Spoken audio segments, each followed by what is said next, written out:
Okay, yesterday was the 6th of March and apparently it was World Book Day. And I don't know about you, but I thought, did they have this when I was in school? I was going on Facebook, people had pictures of the little kids dressed up as literary characters, which was really cute. And it turns out World Book Day has only actually existed since 1995. So I took inspiration from that and I thought I would do a video this week about my favourite books. Starting with my top 3 favourite. If I was ever pushed, this would probably be my favouriteest book ever. It's The Last Books of the Dream Eaters by G.W. Dalquist. It's actually part of a trilogy and it's about Celestia Holmes and Cardinal Chang and Dr. Svenson, and it's set in a kind of theoretical fantasy 19th century London. There's a cabal of powerful people who are sticking people's kind of sexy memories onto pieces of glass, and it's a brilliant, brilliant book. My next book is Carter Beats the Devil by Glenn David Gould. It's a kind of a fictionalised account of a magician called Carter who was around in San Francisco, I think it was in the late 19th century, and he makes the president disappear at the beginning of the book. It's a fantastic action adventure thing, you really need to read it. My next favouriteest book is Danny Wallace's Yes Man. It's a memoir about how Danny said yes to everything for a year, and it's a fantastically funny book, and what's great about it, it's kind of inspirational as well, and it's just got everything. Okay, my next 3 books are kind of my favourite books, but they don't kind of hit the same place the other ones do, so they're like my joint second favouriteest.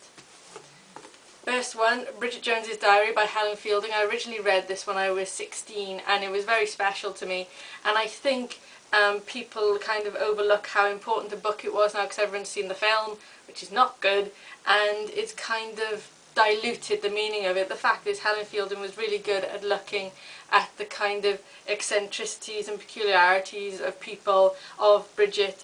The story is actually based on Pride and Prejudice, and it's one of the best books I've ever read, and it means a lot to me.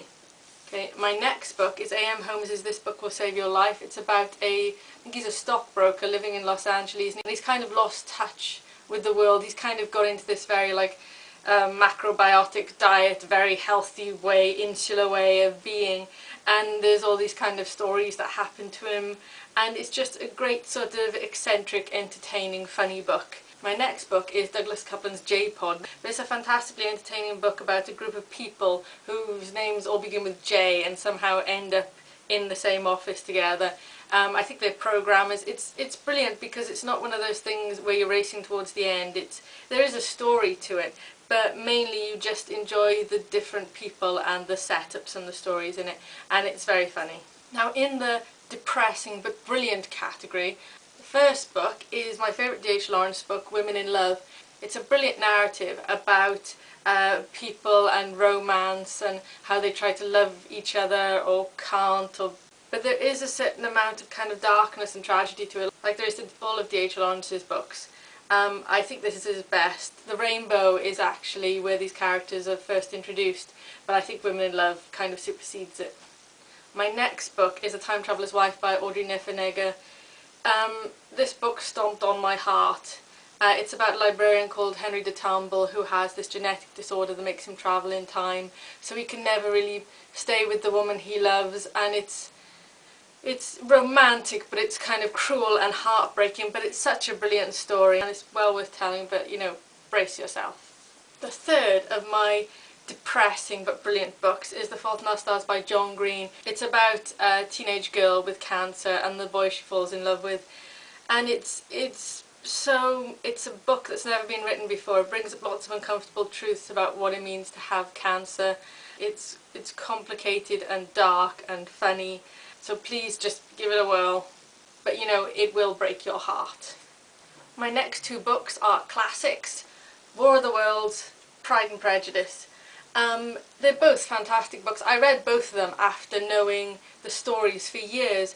Pride and Prejudice is all about romantic relationships, how people confuse things or misunderstand the things, and it's just complicated and brilliant. And what's great about it is, even though it's over 200 years old now, it still feels apt. And you've got War of the Worlds, which is about one man's journey to London after the aliens land. It's a fantastic book. I don't know how to explain it to you. It's adventurous, but it's dark and it's deep and it's scary, and it's just as much about humans as it is about aliens. Right, my last book is sort of just for the crack. It's The Third Policeman by Flann O'Brien. It's a fantastic book. It's surreal and it's eccentric, but it has a very dark meaning to it, and I really recommend it. So that is my video about books. Please go and read books and feel them and walk around bookshops. And that's all I have to say about that.